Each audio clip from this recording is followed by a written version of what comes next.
All right. Well, good day, everybody. Good morning. Thank you for being here today. And I am grateful for your lives and how the Lord has kept you thus far and will continue to do so.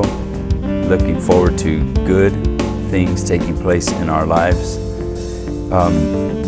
Just a little additional note regarding what I'm going to be discussing today. I'm going to continue with cancel out excuse, but adding by mapping out our lives or our life.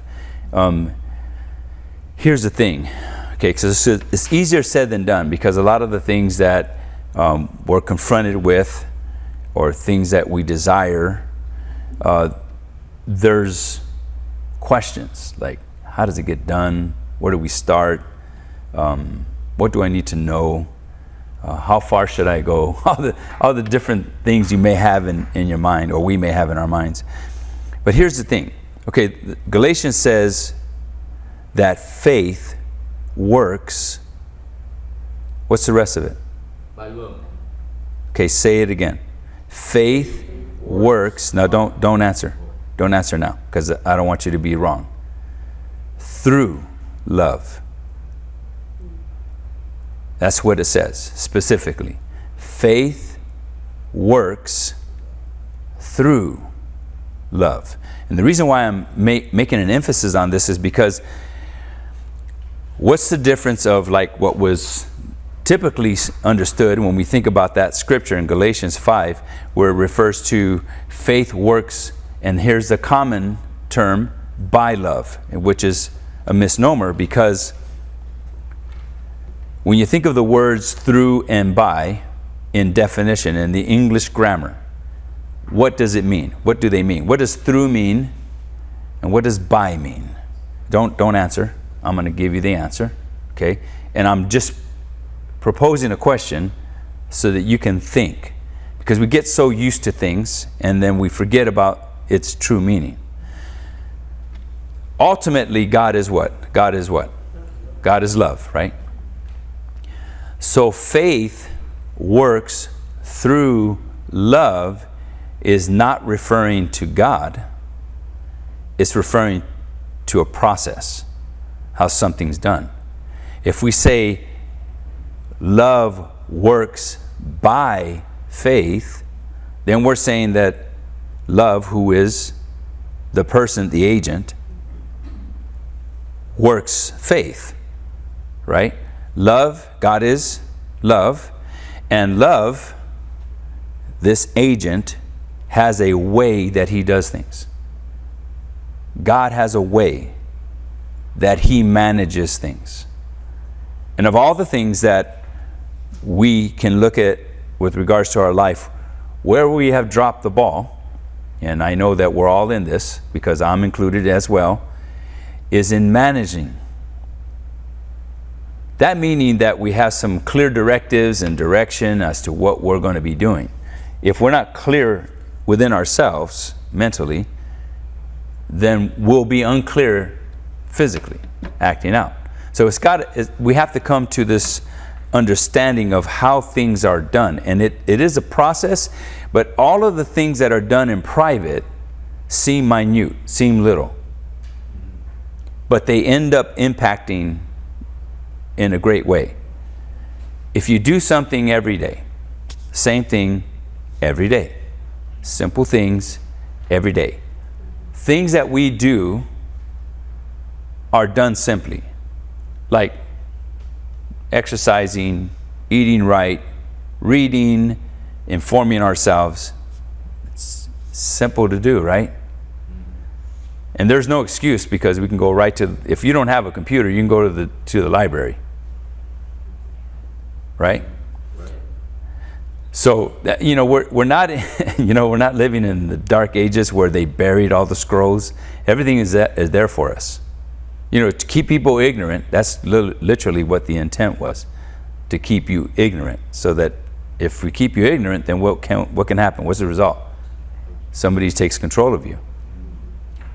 If somebody knows more than you, how do you feel? You could feel intimidated.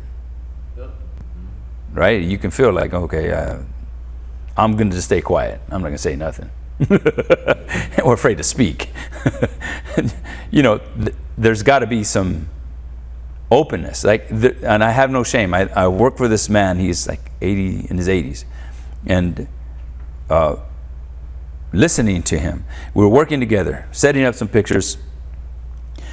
And I kept using the word, because we had, you have a certain height to the picture that you want, and he wanted like 55 inches, okay, center, eye level. So everybody say the word height. Eye level.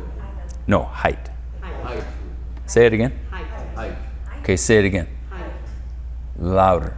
Height. Okay, so what I kept saying, like I heard right now, is height. And I kept saying height. He said, it's height. I said, you're right. And I used it like 2 or 3 times in our communication with one another. But he corrected me. The word is pronounced height, not height. There is a way to use that term, but in this case, that wasn't the way to use it. So there's nothing wrong with a challenge, guys. There's nothing wrong with being challenged. And there's nothing wrong with being around somebody that knows more than you. So if I don't know something, it doesn't mean that I back off and I disown the friendship and the relationship. I don't want to know you no more. Because you think you know it all. And I just don't want to be dealing with you're always coming with everything here. That can be annoying too, but the point is when I'm in this mode right here, there should be something I'm presenting to you. This is what you come for, right? It's not to come here and just like, what? You guys teach me while I stand up here. It doesn't work that way. There should be a presentation. But after I'm done with this is not, I'm not teaching everyone for life. I'm not your trainer, I'm not your personal trainer. I'm not trying to disciple you. You should disciple yourself. And this is the thing. And I've had the opportunity to have people have asked me, can you help me personally, commit to me, disciple me? They can't handle it. The times that I've had those opportunities with these young people and some older people, they don't want to do it. After they come to where I'm expecting things of them, they just fall off. So you know what I've learned? And it doesn't mean that this is the end all, because it can work for some, but for the most part, when you go to LA Fitness or any kind of workout gym and you want to be trained because you don't know how to use whatever is there, you want to learn how to use that machine, after a certain amount of time you pretty much like say, hey, I got this, I can do this. But leaders do not need to be motivated. In other words, they don't need external motivation for them to do what they need to do. They're self-motivated. They're self-disciplined. They do the things that they know. How many of you know what to do? All of us do. There's no excuses for us. But it's easier said than done. Things that are simple to do are simple not to do. So we can get used to this. Like if you eat an apple every day, apples are good, right? Apples are good. Yep. Simple. Just eat an apple every day. But if you don't eat an apple every day, it's simple not to do it. We got the knowledge. How much water should we drink?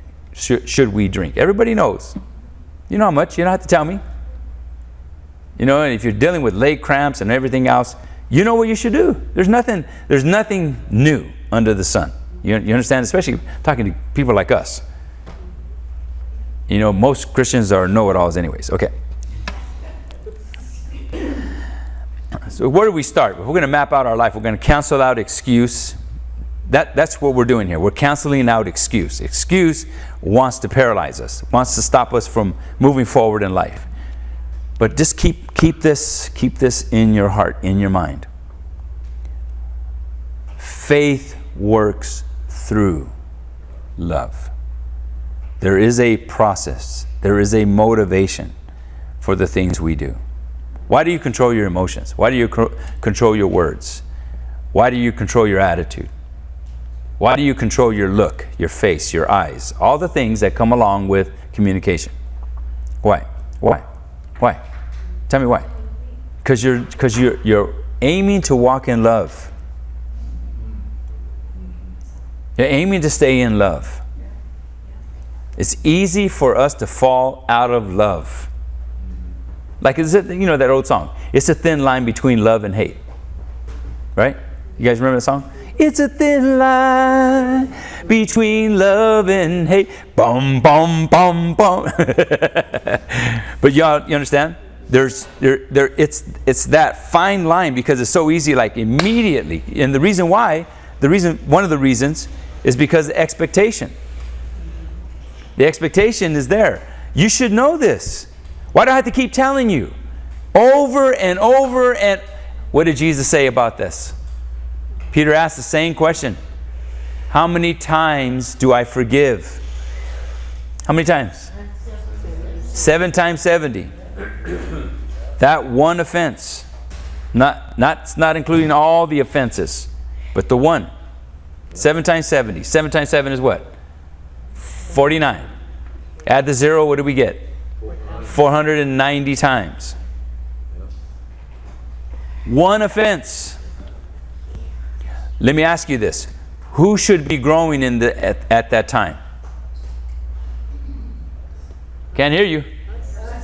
Individual responsibility. We can't make other people grow. It's up to them. So what is our responsibility? What is it? To love and forgive. That's our responsibility. It doesn't mean you have to like it. You don't have to like them or like the action, not them. Like the action.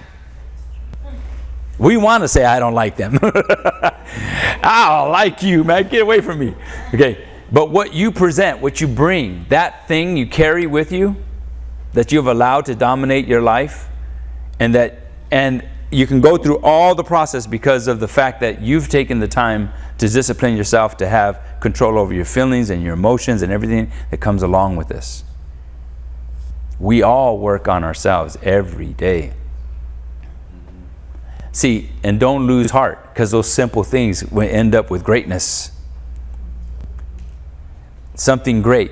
Remember what Jesus talked about, the Samaritan that went over and helped the person on the street? Remember that? Everyone else passed by him. The religious people passed by him. But he says, I've not seen such faith, no, not in Israel.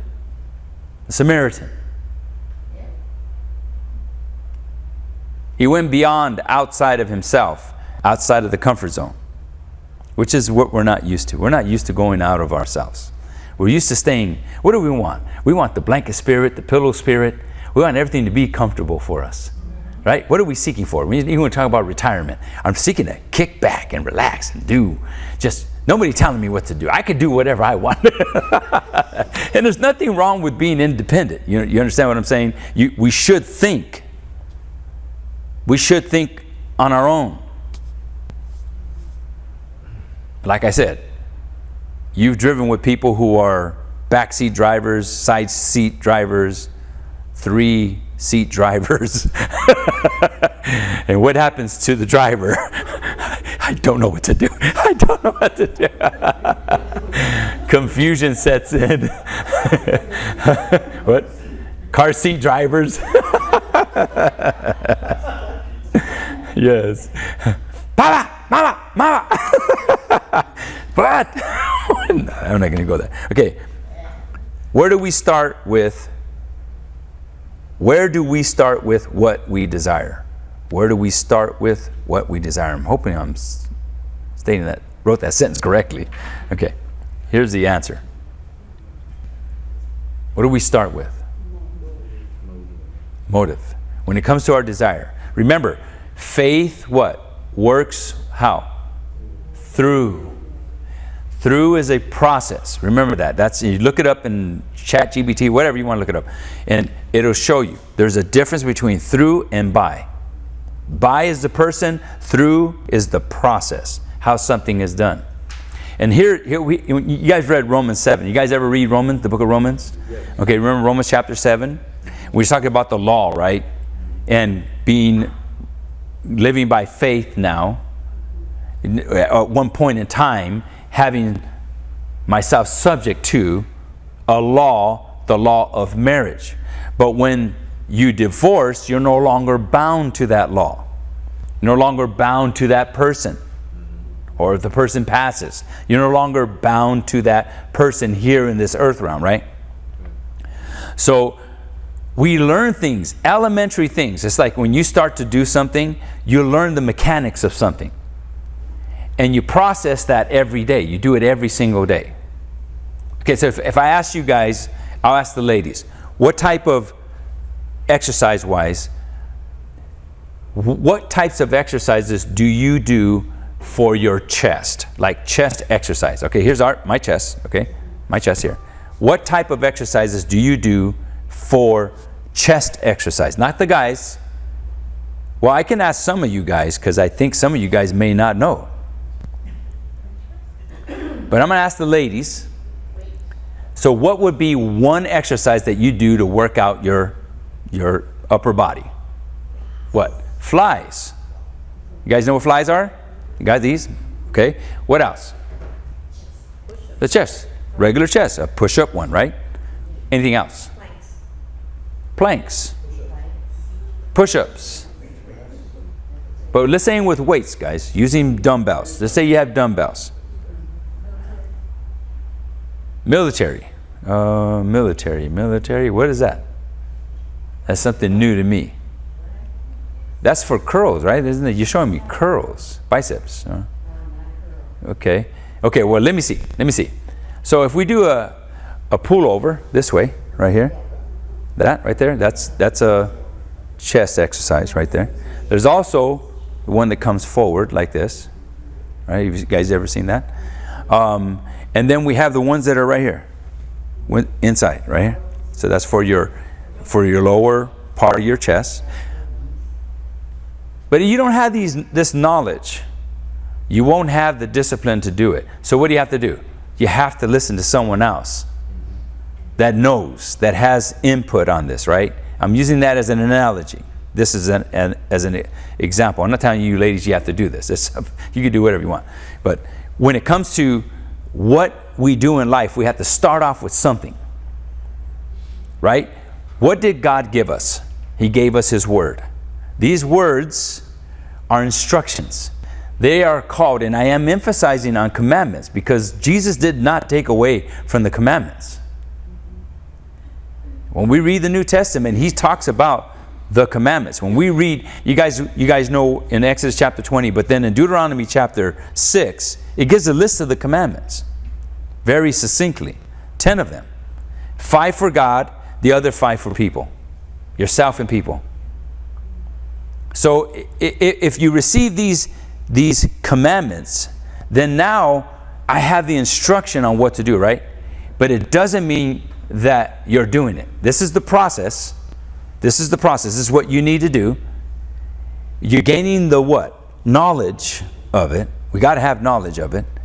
Faith comes by hearing. So I won't have any faith for it unless I hear it. That's why it's important to come to church whenever you can.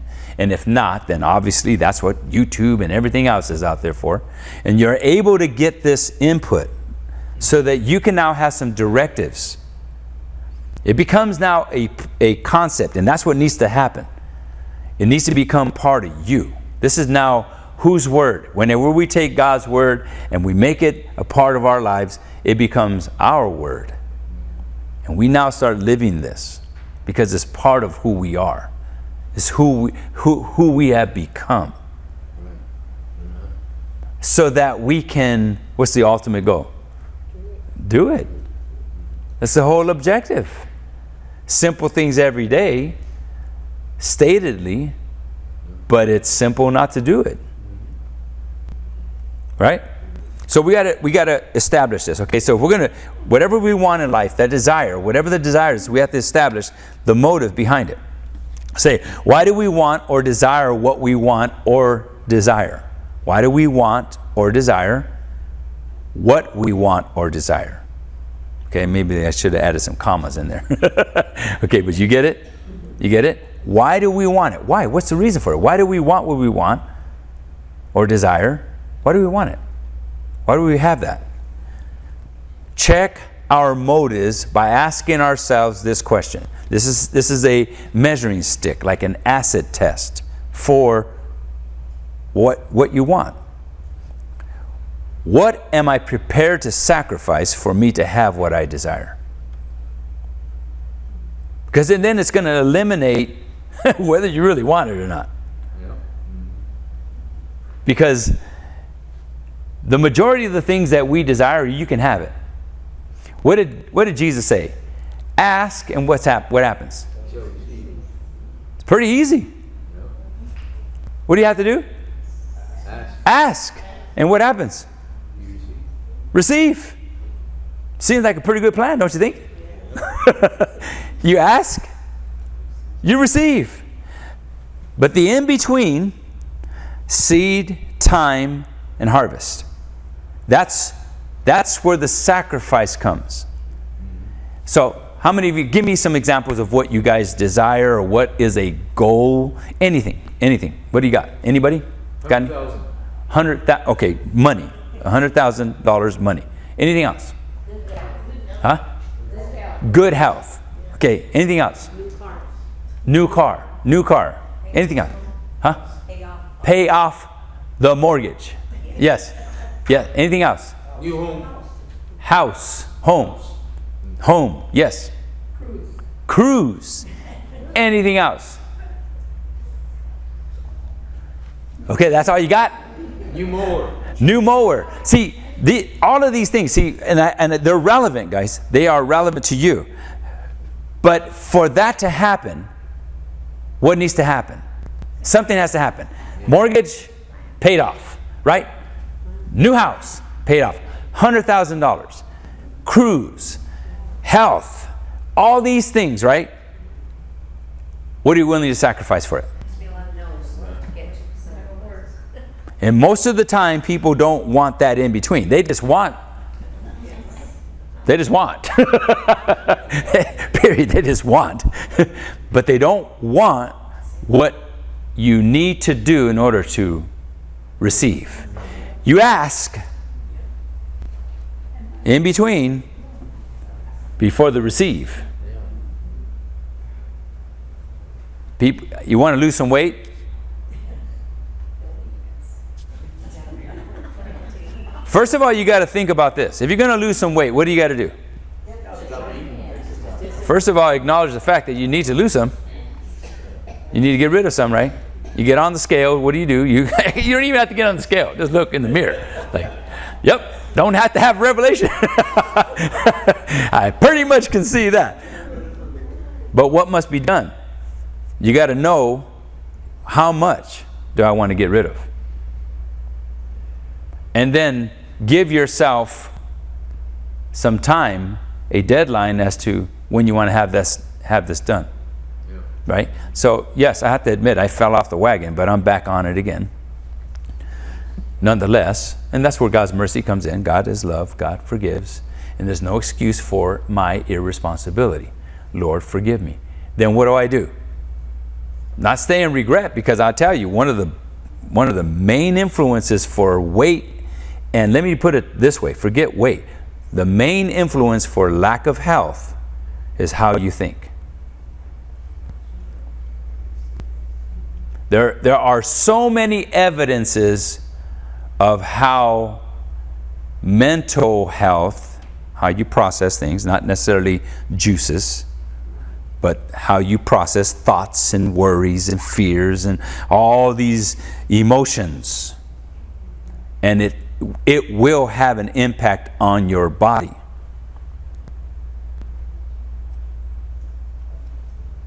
But I'm in faith. I'm trusting God. God is my healer. But I hate that person. I hate the way they are. I don't like that person. That person is rude. And you mother. I know Christians don't talk like that. Mm-hmm. All the emotional stuff that comes up, right? Of all the issues that people contend with. And the reason for the lack of longevity of life is all this bitterness, all this resentment, all this hatred. Think if you transpose that, transmute it into, transmute what love is into your life, and you'll begin to see health take place. Think of it from this perspective. The majority, a lot of people are at that place of, I'm talking Christians, that they're just bothered with the way people live. The hypocrisy, hypocrites, boastful, all this prideful stuff, right? That's an attitude. That's an attitude. And I'm not saying not to acknowledge when something is evident. Jesus said you'll know them by their what? By their fruits. But then, what happened to the good fruits? There's got to be some things that we have to come to terms.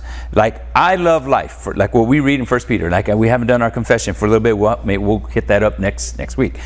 I love life, right? And I choose to enjoy my life. I choose to. If I allowed myself to be, and here's what tends to happen, other people's opinions want to control you. And it's called usurping authority. I want you to feel the way I feel. So be in agreement with me. So let's talk about this person so I can feel the same way. So I want you to feel the same way with me so that I have more force to attack this person.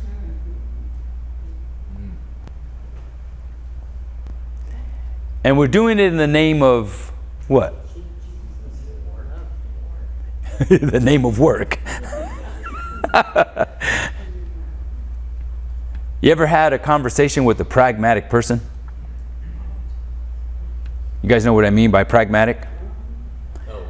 It means this. This is the way it needs to get done, and that's the way it's done. See, this is the way it's done. This is the way it's done, and this is how it's done. You get it? Okay, let's go on. That type of attitude, who wants to be around that? It's called acidic. It's asinine.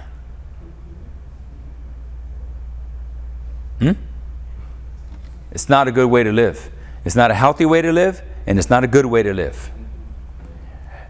We choose. Now, mind you, not everyone is going to be in your inner circle. There will be those people that you can have that confidence in. You got to know how far you go with different individuals. Not everybody can handle some of your faults, because how many of you have faults?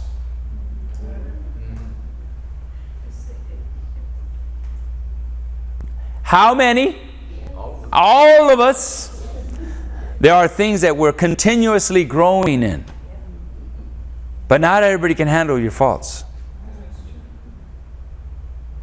Because how would they judge you? They'll treat you accordingly. Right? Because they don't know how to handle themselves.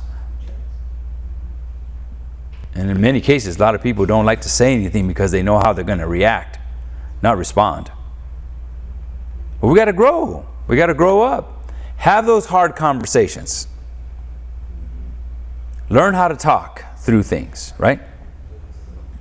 So what are you willing to sacrifice? You really want things, we gave some examples. You guys have some things that are legit. There's some legitimate things and nothing wrong with what you desire in life. But there's a motive behind that. You know what I mean? It's not just about the thing. It's not about the house. It's not about the car. It's not that. Think about it. About your health. What's the reason for that? What's the motive behind that? Long life. So that I can have a better witness to those that have need. Huh? Better smile? Okay. All things of value require sacrifice. Would you all agree? Yes. If we want something, we are going to have to what? Pay the price. Have a sacrifice. You're going to have to pay the price for it. Yeah, I want something. You guys, if you go to the store, you usually go to the store, you want something. But guaranteed that if you go into the store for what you want, You pick it up and you walk out.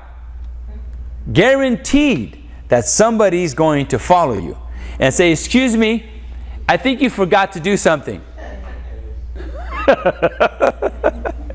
It's like, oh, okay. Like my granddaughter. She walks out of the bookstore and then she has her book and she tells my daughter, look what I have. Huh? Hey guys. Hey guys, look what I have. Yeah. Hey guys. Here. Hey, we gotta take that back. Right?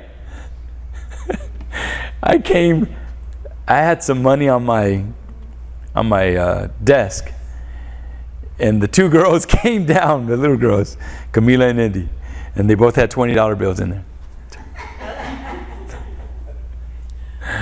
Okay. You got to pay a price for what you want. It's a rule of thumb. If you don't, then what are you doing? You're stealing. And one of the commandments is, thou shalt what? Not what? Steal. How many of us are stealing what God placed in us? Think about it, guys. Are we willing to pay the price for what we want? All the things of value are not seen. Like, remember I told you this last week, and I'm sort of recapping on this.